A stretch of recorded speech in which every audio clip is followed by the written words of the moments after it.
Wonder Woman, la radio qui inspire les femmes. Bonjour, je m'appelle Dr Doudou Sagnan, je suis médecin et gynécologue obstétricien, résident à Dakar, au Sénégal. J'exerce le métier de gynécologue depuis plusieurs années avec une solide expérience sur le plan professionnel. Quelles sont les positions à adopter au cours de l'accouchement? Diverses positions peuvent être adoptées au cours de l'accouchement. Les changements de position peuvent aider la femme à soulager la douleur pendant le travail et pendant l'accouchement. Certaines positions sont à privilégier, sont à adopter. Par exemple, la position latérale gauche ou droite, la position latérale de côté. C'est une position à préférer, à privilégier lorsque les contractions cèdent. Cette position améliore le retour du flux sanguin veineux et favorise une bonne oxygénation du fœtus. Il permet au fœtus de recevoir assez d'oxygène et de bien respirer. Au moment des contractions, pour soulager les contractions, vous avez 3 positions à adopter. Lors des contractions, il faut marcher, faire de petits pas de marche. Il faut marcher sans trop se fatiguer. Pendant les contractions, évitez de rester immobile sur le lit. Évitez d'être scotché à une potence, à une barre. Marchez de petits pas en faisant des respirations amples et essayez de ne pas crier. Essayez de maîtriser son corps et surtout essayez de faire des vagues pour faire évacuer la douleur. La deuxième position pour soulager face à ces contractions, c'est la position assise. On peut s'asseoir sur un ballon gonflable, sur une chaise avec coussin. Et la technique est, on s'assoit, les bras sont tendus à 90 degrés de l'axe du corps en prenant appui sur le lit ou sur votre accompagnant. Cette position diminue la douleur de manière considérable et surtout facilite la descente du fœtus parce qu'on a une position plus ou moins verticale et cette position de verticalisation favorise la descente fœtale. On peut faire des mouvements circulaires lents sur le ballon par des séquences de 5 à 10 minutes. La position assise. La troisième position, c'est la position accroupie, qui est une bonne position, mais quand même qui est difficile, pénible, qu'on ne peut pas supporter pendant longtemps. C'est également une position qui facilite l'ouverture des os du bassin. C'est une position à adopter en phase ultime de travail, lorsqu'on sent que l'accouchement ou l'expulsion du fœtus va se faire dans les 30 minutes à 45 minutes, la position accroupie. Par contre, il existe des positions à ne pas privilégier, à ne pas adopter.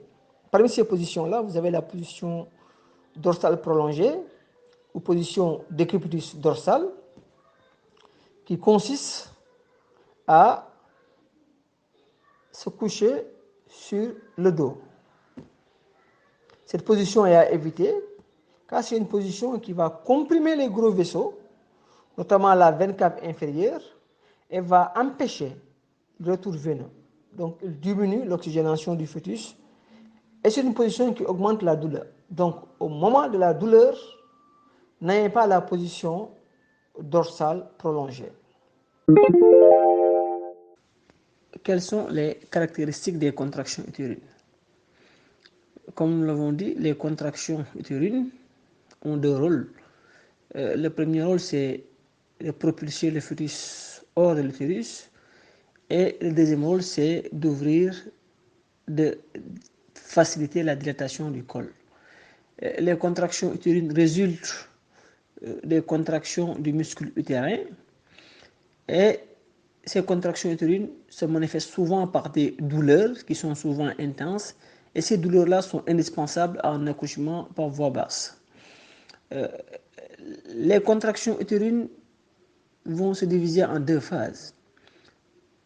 Pendant la phase de début du travail, lorsque le col est dilaté entre 1 jusqu'à 3 cm, les contractions utérines sont assez espacées, assez irrégulières, sont peu douloureuses, très supportables, donc calmées par les analgésiques, les antispasmodiques. Durant cette phase, les contractions peuvent durer moins de 20 secondes et la fréquence des contractions, on peut avoir une contraction toutes les heures, voire toutes les 2 heures. Lorsque la phase active a été entamée, donc lorsque la dilatation va débuter de 4 cm jusqu'à dilatation complète, les contractions utérines deviennent beaucoup plus intenses, beaucoup plus régulières, beaucoup plus subintenses et deviennent difficilement supportables par la mère. Ces contractions-là, qu'on dit des contractions efficaces, sont des contractions qui vont durer 40 secondes, voire même jusqu'à 1 minute. Ce sont des contractions qui vont se répéter toutes les 5 à 10 minutes. Et on peut avoir en 10 minutes 3 contractions ou au maximum 5 contractions. Et ces contractions-là vont s'intensifier, vont devenir beaucoup plus régulières, beaucoup plus douloureuses et vont permettre une bonne dilatation cervicale. Et lorsque la dilatation sera complète, vont permettre l'engagement du fœtus dans la filière vaginale avant d'être expulsé dehors. Donc, de bonnes contractions sont nécessaires pour un accouchement par voie basse. Comment faire face à la douleur pendant l'accouchement? Ou comment gérer la douleur pendant l'accouchement? On le sait, l'accouchement est une épreuve difficile à surmonter à cause de la douleur et qui est ressentie et qui est souvent intense. La douleur est indispensable à l'accouchement. En effet, c'est la manifestation visible clinique d'une femme en travail. Une femme, on le sent, on perçoit qu'elle est en travail parce qu'on voit qu'elle a mal, elle a des contractions utérines. Faire face à la douleur et pouvoir la gérer est l'une des clés majeures pour réussir un accouchement par voie naturelle. Bien entendu, si on opte un accouchement sans péridurale, sans analgésie. La capacité à surmonter la douleur pendant l'accouchement varie d'une femme à une autre. Certes, la douleur, elle n'est ni quantifiable, elle n'est pas objectivement vérifiable. Donc, on se basera sur la tolérance de chacune face à cette douleur-là. Alors, quelques conseils pour mieux gérer cette douleur-là pendant le travail. Lorsque vous êtes admise en salle d'accouchement pour un travail, la première chose, c'est de parler avec son gynécologue, parler avec la sage-femme, de partager avec les personnels soignants les angoisses, les peurs, les inquiétudes. Discuter avec votre personnel soignant de l'état d'avancement du travail. Parler, échanger, discuter de tout ou de rien. Le but est de ne pas penser à la douleur. Et essayer d'accepter cette douleur-là en tant qu'effet positif indispensable à l'accouchement. Lorsque la douleur survient, il faut être à l'écoute de son corps. Il faut essayer de se maîtriser, essayer de faire des exercices de relaxation, penser à des souvenirs agréables, faire des imaginations positives, penser bientôt que l'accouchement va se terminer et vous allez enfin tenir votre enfant bientôt. Il faut surtout éviter de crier. Écoutez la musique selon votre goût. On peut chanter et surtout reposez-vous, gardez votre énergie, évitez de crier, évitez de faire des marches soutenues, évitez de suer, buvez de l'eau, respirez bien, respirez amplement et surtout économisez votre énergie.